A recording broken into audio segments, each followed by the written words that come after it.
الحمد لله رب العالمين والصلاة والسلام على أشرف الأنبياء والمرسلين نبينا محمد وعلى آله وصحبه أجمعين من اتبعهم بالإحسان إلى يوم الدين أما بعد. L'objet du cours est le monothéisme pur. Allah tabaraka wa ta'ala a envoyé l'ensemble de ses prophètes et de ses messagers alayhim salatu wassalam, avec une croyance unique. Il les a envoyés avec le monothéisme pur, tous, du premier au dernier. Allah Ta'ala dit وَلَقَدْ بَعَثْنَا فِي كُلِّ أُمَّةٍ رَسُولًا أَنْ يَعْبُدُوا اللَّهَ وَاجْتَنِبُوا الطَّاغُوتَ. Donc Allah Ta'ala les a tous envoyés avec une croyance unique, celle du monothéisme pur.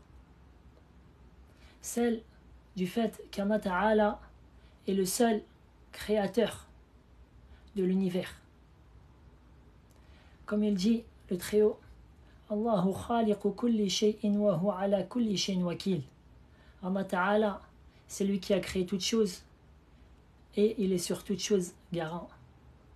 Le fait qu'Allah Ta'ala, c'est lui le roi suprême, comme il dit, له ملك السماوات والأرض يحيي ويميت وهو على كل شيء قدير.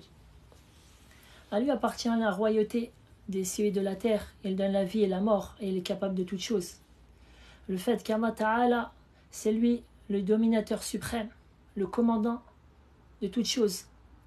Comme il dit, Yudabbirul Amr. Yudabbirul Amr. Il organise parfaitement toutes choses.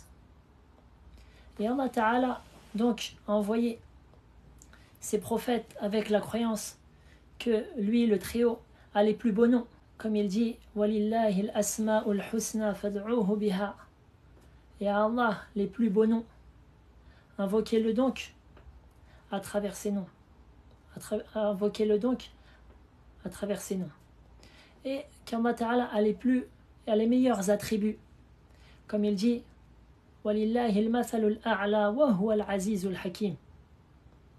Et à Allah appartient les meilleurs attributs, les attributs de la perfection. Et c'est lui le Tout-Puissant, le Très Sage.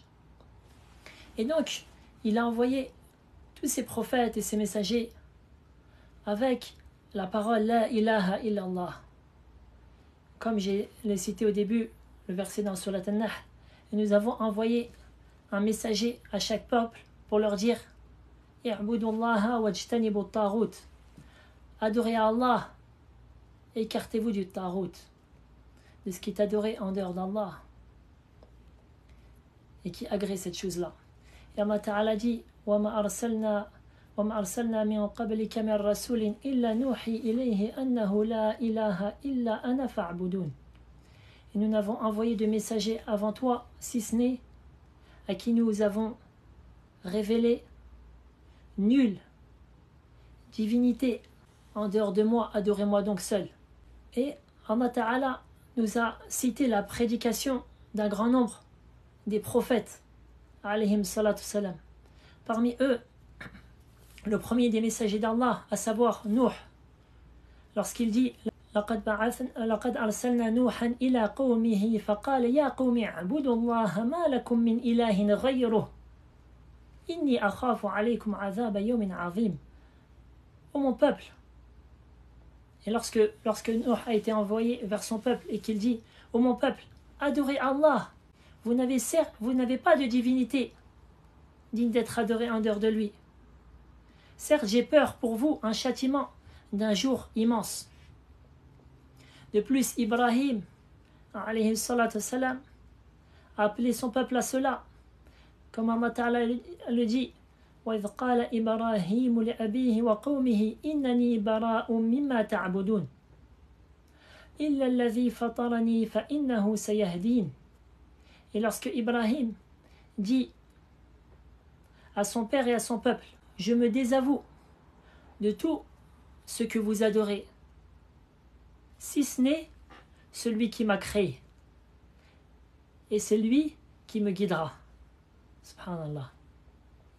Et le prophète Hud a dit à son peuple وإلى عاد أخاهم هودا قال يا قوم اعبدوا الله ما لكم من إله غيره أفلا تتقون. Et Houd, c'est-à-dire le prophète s'appelle Houd, qui a été envoyé vers, qui est le frère de Ad, son peuple s'appelait Ad.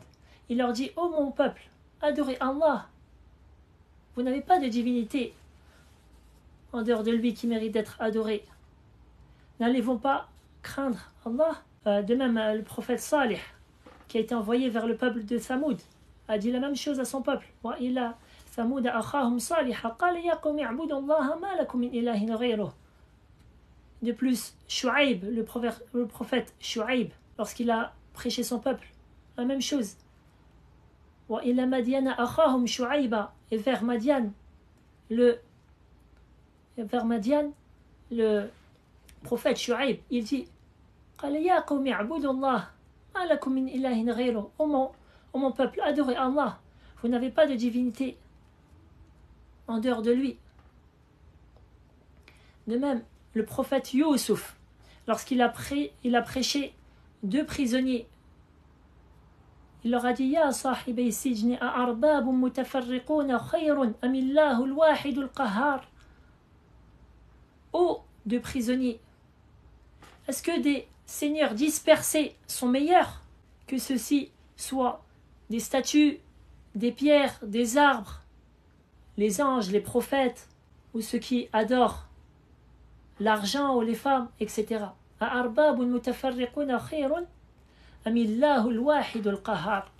Est-ce que des seigneurs dispersés sont meilleurs ou Allah l'unique, le dominateur suprême?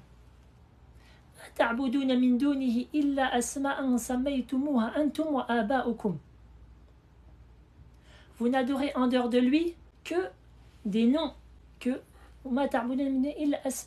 des noms que vous avez attribués à certaines choses, vous et vos ancêtres avant vous.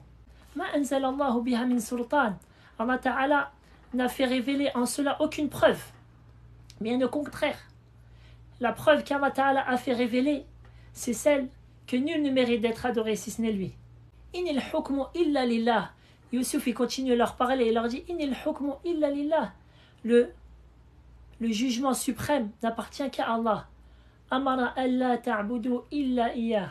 Il a ordonné que vous n'adorez que lui. ذلك الدين القيم ولكن أكثر الناس لا يعلمون. Telle est la religion de droiture, mais la plupart des gens ne savent pas. Et enfin, notre prophète sallallahu alayhi wa sallam a lui-même appelé au monothéisme pur. Et l'islam est le monothéisme pur. Allah Ta'ala dit: قُلْ إِنَّمَا أَنَا مُنذِرٌ وَمَا مِنْ إِلَٰهٍ إِلَّا اللَّهُ الْوَاحِدُ الْقَهَّارُ. Dis, je ne suis qu'un avertisseur. Il n'y a de divinité d'être adoré si ce n'est Allah, l'unique, le dominateur suprême. Et Allah Ta'ala dit: قُلْ إِنَّمَا أُمِرْتُ أَنْ أَعْبُدَ اللَّهَ وَلَا أُشْرِكَ بِهِ إِلَيْهِ أَدْعُو وَإِلَيْهِ مَآبِ. Dis, il m'a été ordonné que d'adorer Allah et de lui donner aucun associé. Vers lui j'appelle et vers lui sera mon retour. Donc, à travers ces versets-là, on comprend le sens de La ilaha illallah. قُلْ إِنَّمَا أُمِرْتُ أَنْ أَعْبُدَ اللَّهَ وَلَا أُشْرِكَ بِهِ. Et le verset Amara alla ta'budu illa iyah. C'est-à-dire, qu'est-ce que veut dire La ilaha illallah? La ma'buda haqqun illallah. Ou tu peux dire La ma'buda bi haqqin illallah. Nul ne mérite d'être adoré si ce n'est Allah. Il n'y a de divinité qui mérite d'être adorée qu'Allah. Voilà le sens de La ilaha illallah. Ce dont avec quoi a été envoyé l'ensemble des prophètes et des messagers. Une fois qu'on a compris cela, on voit que cette parole-là repose sur 2 piliers. La ilaha illallah, elle repose sur 2 piliers, à savoir la négation et l'affirmation. La ilaha, les 2 premiers mots reviennent à la négation et illallah reviennent à l'affirmation. Que veut dire cela? Lorsqu'on dit la ilaha, on renie qu'un quelconque ait droit d'être adoré, qui qu'il soit, que ce soit la lune, le soleil, les étoiles, les anges, les prophètes, les saints et les gens pieux, que ce soit l'argent, le pouvoir ou les femmes, que ce soit les statues ou les arbres ou les pierres dressées ou autre que cela. Rien de cela mérite d'être adoré. Ensuite on dit illallah.